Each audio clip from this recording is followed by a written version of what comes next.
In this guide, you'll learn how to fix Twitter or X Shadowban. Let's get started.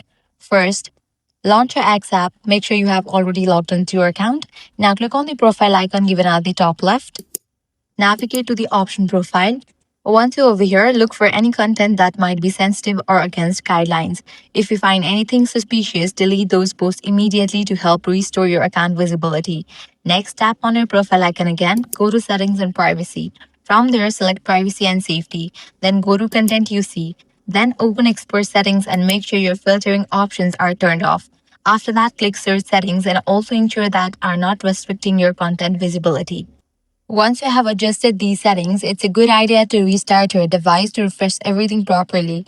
After restarting, open the X app again and continue using normally. In most cases, these steps help restore engagement and remove temporary restrictions over time. And that's it. If this guide helped you out, do not forget to like, share, and subscribe.